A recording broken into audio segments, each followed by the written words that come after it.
اعوذ باللہ من الشیطان الرجیم بسم اللہ الرحمن الرحیم وَلْتَكُن مِّنكُمْ أُمَّةٌ يَدْعُونَ إِلَى الْخَيْرِ وَيَأْمُرُونَ بِالْمَعْرُوفِ وَيَنْهَوْنَ عَنِ الْمُنكَرِ وَأُولَٰئِكَ هُمُ الْمُفْلِحُونَ وَلَا تَكُونُوا كَالَّذِينَ تَفَرَّقُوا وَاخْتَلَفُوا مِن بَعْدِ مَا جَاءَهُمُ الْبَيِّنَاتُ وَأُولَٰئِكَ لَهُمْ عَذَابٌ عَظِيمٌ يَوْمَ تَبْيَضُّ وُجُوهٌ وَتَسْوَدُّ وُجُوهٌ فَأَمَّا الَّذِينَ اسْوَدَّتْ وُجُوهُهُمْ أَكَفَرْتُمْ بَعْدَ إِيمَانِكُمْ فَذُوقُوا الْعَذَابَ بِمَا كُنتُمْ تَكْفُرُونَ وَأَمَّا الَّذِينَ ابْيَضَّتْ وُجُوهُهُمْ فَفِي رَحْمَةِ اللَّهِ هُمْ فِيهَا خَالِدُونَ تِلْكَ آيَاتُ اللَّهِ نَتْلُوهَا عَلَيْكَ بِالْحَقِّ وَمَا اللَّهُ يُرِيدُ ظُلْمًا لِلْعَالَمِينَ وَلِلَّهِ مَا فِي السَّمَاوَاتِ وَمَا فِي الْأَرْضِ وَإِلَى اللَّهِ تُرْجَعُ الْأُمُورُ صدق اللہ العظیم۔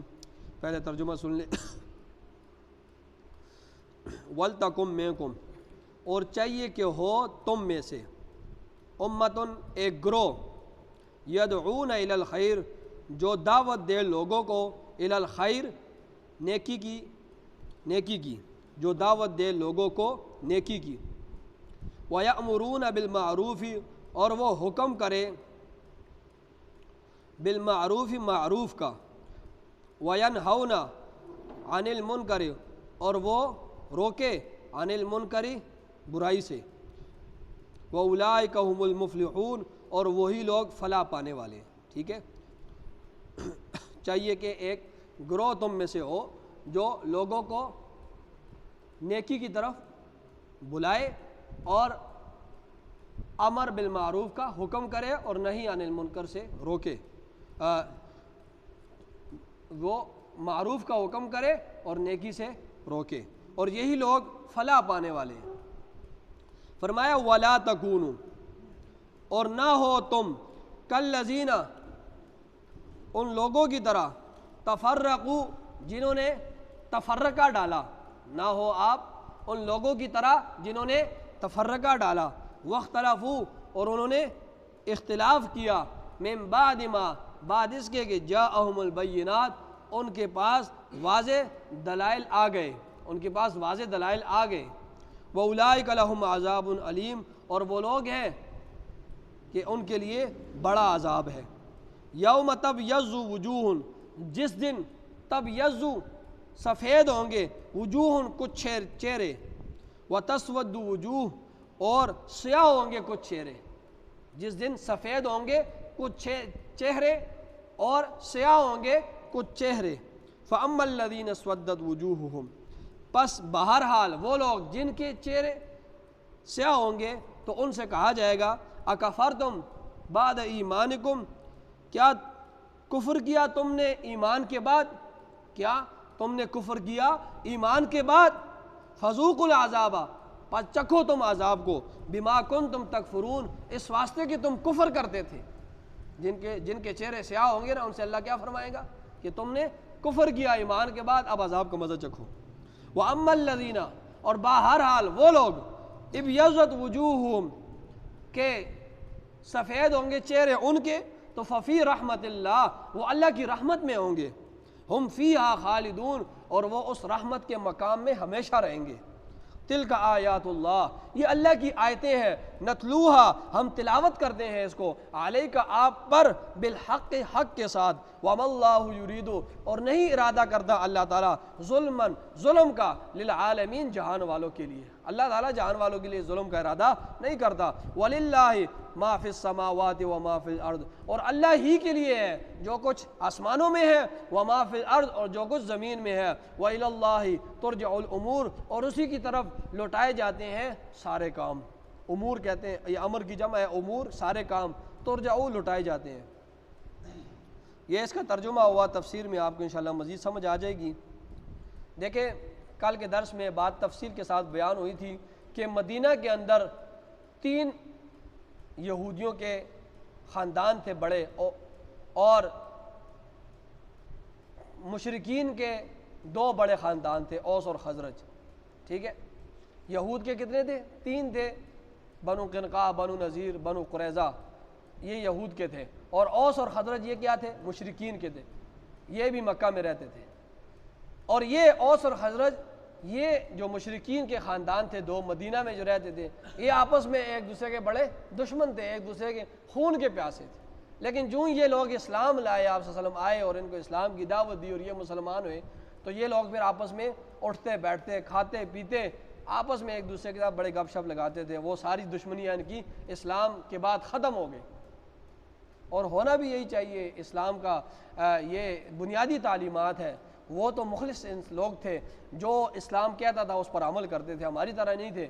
تو اسلام تو کہتا یہ ہے کہ بڑوں کی عزت کرو، اور جو اپنے عمر کے لوگ ہیں ان سے اخلاق کے ساتھ پیش آؤ، ان کی دل شکنی نہ کرو، اور چھوٹوں پر شفقت کرو، ہونا بھی یہی چاہیے۔ تو وہ لوگ سارے اسلام پر 100% عمل کرنے والے لوگ تھے، تو انہوں نے اسی طرح اپنی دشمنیاں پیچھے ڈالی، اسلام جو ہی لائے اسلام کے پیروکار بن گئے 100%۔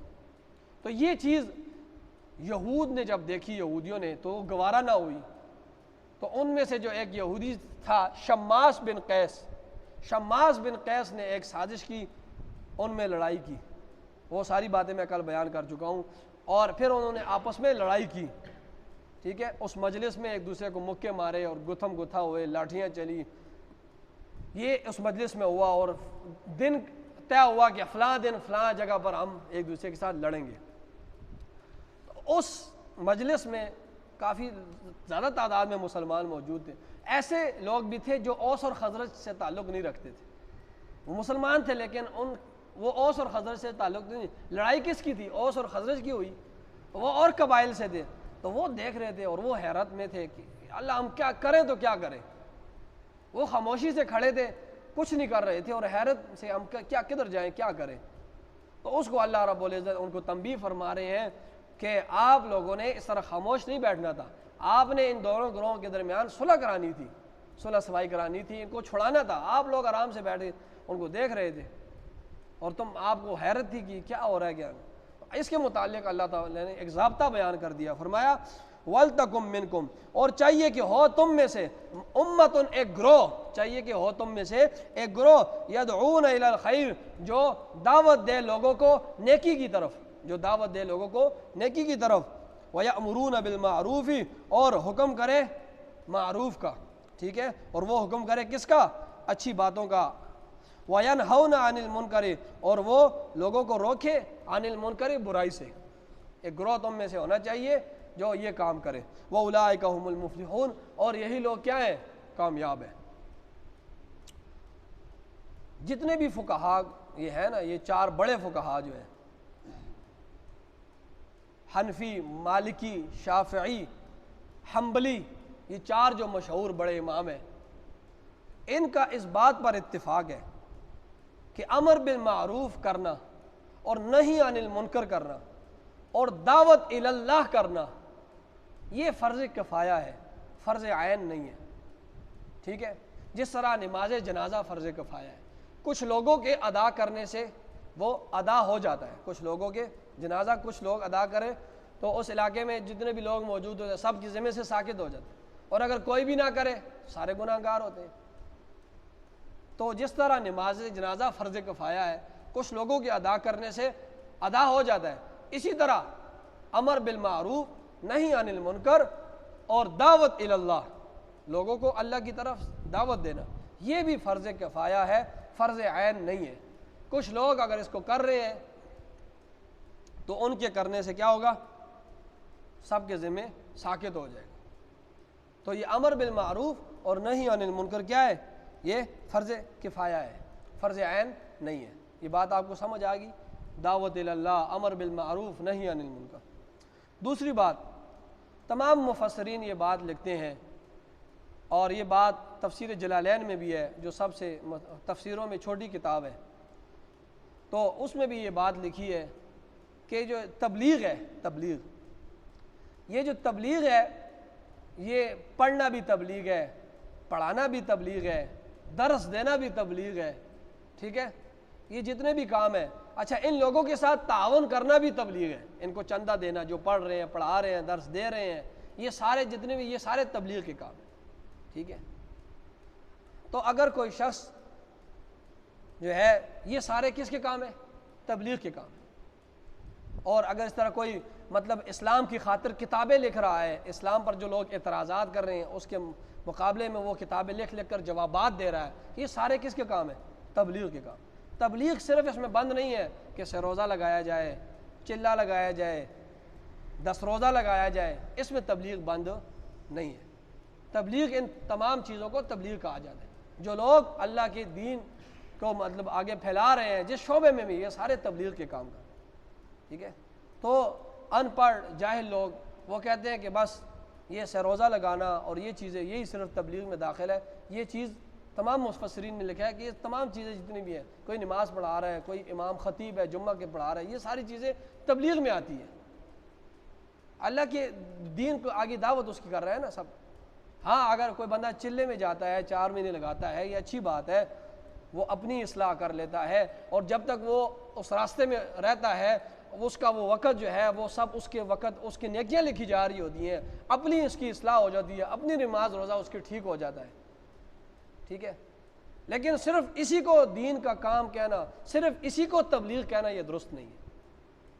شیخ الحدیث حضرت سرفراز خان صفدر صاحب رحمۃ اللہ علیہ فرماتے ہیں، لکھتے ہیں اپنی اس میں تفسیر میں کہ میں ایک نصرۃ العلوم میں مدرسے میں پڑھاتا تھا، اپنا مدرسہ ہے ان کا، تو میری کلاس میں 400 طالب علم تھے، بڑے عالم تھے شیخ الحدیث صاحب۔ تو میں ایک بابا جی بھی بیٹھے ہوتے تھے، وہ میرا درس سنتے تھے، میں کتابیں پڑھاتا تھا، تو بابا جی بڑا ہر روز بیٹھتے تھے۔ ایک دن مجھ سے کہنے لگے ماشاءاللہ کام تو آپ کا بڑا اچھا ہے، لیکن کوئی دین کا کام آپ نے کیا ہے؟ کام تو بڑا اچھا کر رہے ہیں، تو کوئی دین کا کام آپ نے کیا ہے؟ تو فرمایا، میں نے کہا کہ دین کا کام کیسے؟ فرمایا کوئی چلہ لگایا ہے۔ آپ نے کوئی چلہ لگایا ہے؟ فرمایا میں نے کہا میں دین پڑھا رہا ہوں، یہ بھی تبلیغ ہے، یہ بھی دین کا کام ہے، صرف چلہ تو دین۔ فرمایا میں نے کہا کہ ان لوگوں کو پھر کون پڑھائے گا دین کو، ان کو دین کون سکھائے گا؟ تو مجھ سے کہنے لگے اللہ سکھائے گا نا۔ کون سکھائے گا؟ اللہ سے۔ تو ان سے میں نے کہا کہ دیکھو اللہ نے اپنے افراد منتخب کیے ہیں، لوگوں کو منتخب کیا ہے، اللہ ڈائریکٹ تو نہیں سکھاتا نا، وہ لوگ جو ہے آگے دین سکھاتے ہیں۔ تو دین جو ہے صرف ایک شعبے میں اس کو بند نہیں کرنا چاہیے، دین بڑی وسیع ہے، وسعت ہے اس کے اندر، اور ایک ہی شعبے میں بند کرنا کہ یہی بندے دین کے کام کر رہے ہیں اور کوئی بھی دین کا کام نہیں کر رہا، یہی تبلیغ ہے اور کوئی بھی تبلیغ نہیں ہے، یہ ساری باتیں جاہل لوگوں کی ہے۔ یہ اس کا کوئی ثبوت نہ علماء سے ملتا ہے، نہ تفسیروں میں آپ کو یہ بات ملے گی، نہ فقہاء اس کے بارے میں، اس لیے میں آپ کو ذرا اس کے بارے میں آپ کو بتا دیا ہے۔ تو فرمایا یہ جو امر بالمعروف نہی عن المنکر اور یہ دعوت الی اللہ ہے، یہ کیا ہے؟ یہ فرض عین نہیں ہے بلکہ فرض کفایہ ہے۔ فرض عین وہ ہوتا ہے کہ ہر بندے پر لازم اور ضروری ہو، اگر ہر بندے پر لازم اور ضروری اگر کوئی نہیں کرتا تو وہ شخص گناہگار ہوتا ہے، وہ اس کو کہتے ہیں فرض عین، اور فرض کفایہ کچھ لوگوں کے ادا کرنے سے ادا ہو جاتا ہے۔ تو یہ دعوت الی اللہ، امر بالمعروف نہی عن المنکر، یہ فرض کفایہ ہے۔ تو فرمایا یہی لوگ کیا ہیں؟ فلاح پانے والے ہیں۔ فرمایا ولا تکونوا کالذین، اور نہ ہو جاؤ ان لوگوں کی طرح، ولا تکونوا کالذین، اور نہ ہو جاؤ تم ان لوگوں کی طرح، تفرقوا، جنہوں نے تفرقہ ڈالا، واختلفوا، اور اختلاف کیا انہوں نے، من بعد ما، بعد اس کے کہ جاءہم البینات، ان کے پاس واضح دلائل آ گئے تھے، اس کے بعد انہوں نے اختلاف کیا۔ دلائل آنے کے بعد بھی اپنی خواہشات کو مد نظر رکھ کر، انہوں نے جہالت نہیں تھی، خواہشات کی وجہ سے انہوں نے تفرقے ڈالے۔ آپ صلی اللہ علیہ وسلم نے فرمایا نا کہ یہود میں جو ہے 71 فرقے بنے، اور عیسائیوں میں 72 فرقے بنے، اور یہ امت اس سے بھی آگے، اس میں 73 فرقے بنیں گے، اور فرمایا سارے جہنم میں جائیں گے، سارے دوزخ میں جائیں گے سوائے ایک فرقہ کے۔ صحابہ کرام نے پوچھا اللہ کے رسول وہ کون سا فرقہ ہے؟ فرمایا وہ فرقہ ہے کہ جس راستے پر میں اور میرے صحابہ ہیں، تو اگر وہ فرقہ ہے جو میرے راستے پر ہوگا، میرے صحابہ کے راستے پر ہوگا، ٹھیک ہے۔ وہ ناجی فرقہ کون سا ہے؟ وہ اہل سنت والجماعت ہے، اہل سنت والجماعت ہے۔ اہل سنت، سنت کا مطلب رسول اللہ صلی اللہ علیہ وسلم کی سنت، جماعت کا مطلب صحابہ کی جماعت، جماعت کا مطلب صحابہ کی جماعت۔ تو اہل سنت والجماعت کا مطلب کیا بنا؟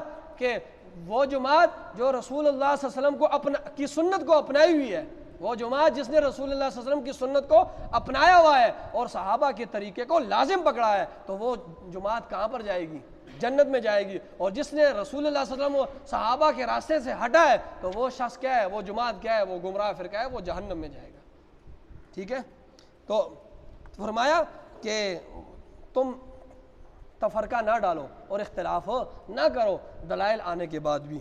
وَأُولَٰئِكَ لَهُمْ، اور یہ لوگ ہیں کہ ان کے لیے عذاب عظیم، بڑا عذاب۔ اور وہ عذاب کس دن ہوگا؟ فرمایا اس دن یوم تبیض وجوہ، جس دن کچھ چہرے سفید ہوں گے، وَتَسْوَدُّ وُجُوهٌ اور کچھ چہرے سیاہ ہوں گے، فَأَمَّا الَّذِينَ اسْوَدَّتْ وُجُوهُهُمْ بہرحال وہ لوگ جن کے چہرے سیاہ ہوں گے، تو وجوہہم جن کے چہرے سیاہ ہوں گے، یہاں پر حضرت عبداللہ ابن عباس رضی اللہ تعالی عنہ ترجمہ کرتے ہیں یوم تبیض وجوہ، جس دن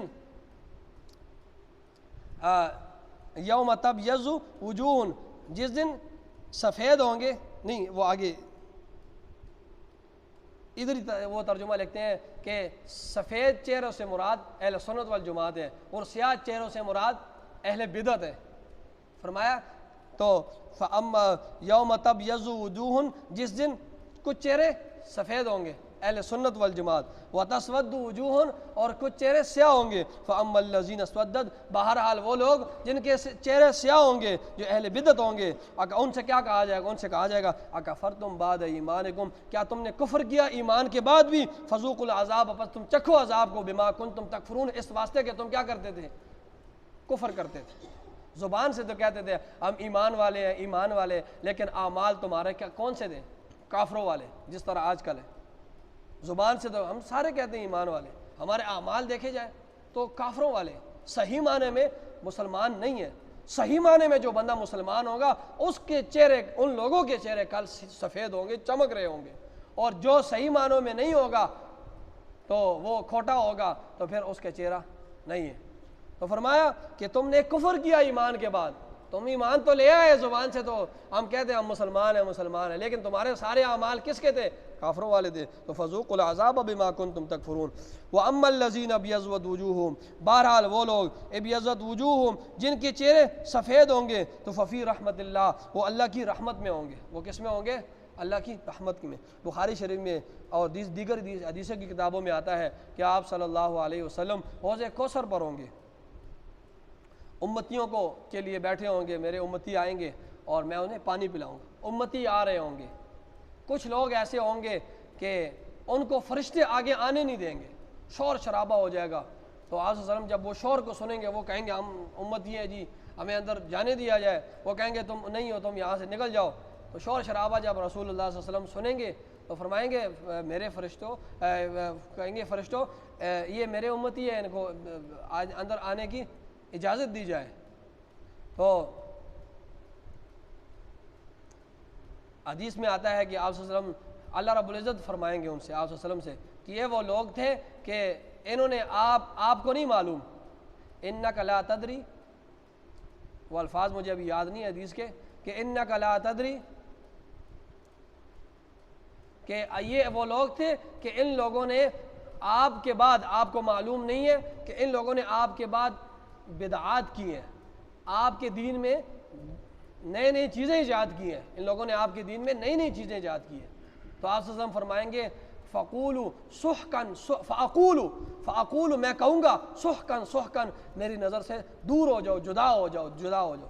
فرمایا یہ وہ لوگ ہیں کہ انہوں نے آپ کے جانے کے بعد آپ کو نہیں معلوم کہ انہوں نے آپ کے دین میں بدعات کو رواج دیا، بدعات کو لائے، جو چیزیں دین میں نہیں تھی اس کو انہوں نے پروموٹ کیا اور رواج دیا۔ تو آپ صلی اللہ علیہ وسلم ان کو پانی نہیں پلائیں گے۔ تو فرمایا تلک آیات اللہ، یہ اللہ کی آیتیں ہیں، نتلوہا ہم تلاوت کرتے ہیں اس کو، علیک آپ پر، بالحق حق کے ساتھ، قرآن بھی حق، نبی بھی برحق، فرشتہ لانے والا بھی حق، تو ہم حق کے ساتھ اس کو آپ کے ساتھ تلاوت کرتے ہیں۔ وَمَا اللَّهُ يُرِيدُ ظُلْمًا لِلْعَالَمِينَ اور اللہ تعالیٰ ارادہ نہیں کرتا جہان والوں کے لیے ظلم کا۔ اللہ کی صفت ہے الرحمن رحیم، وہ اپنی حجت تمام کرنے کے بعد سزا دے گا، کتابیں بھیجی، انبیاء بھیجے، سب حجت تمام ہوگی اس کے بعد سزا دے گا، اس طرح سزا نہیں دے گا۔ وَلِلَّهِ مَا فِي السَّمَاوَاتِ اور اللہ ہی کے لیے جو کچھ آسمانوں میں ہے، وَمَا فِي الْأَرْضِ جو کچھ زمین میں ہے، اللہ ان کی تمام چیزوں کا خالق ہے، مالک ہے، رازق ہے، ہر چیز یہ اللہ کے اختیار میں ہے، ٹھیک ہے۔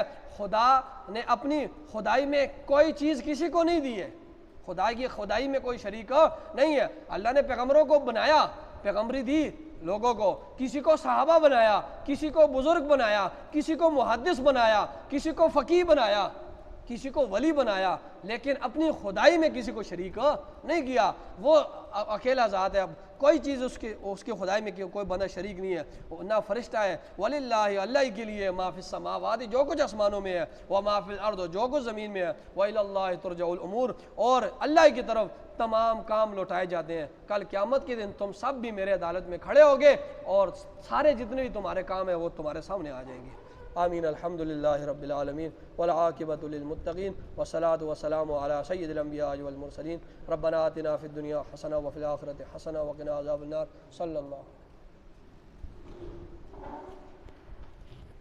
اچھا یہ ٹائم کا کچھ کر دیں۔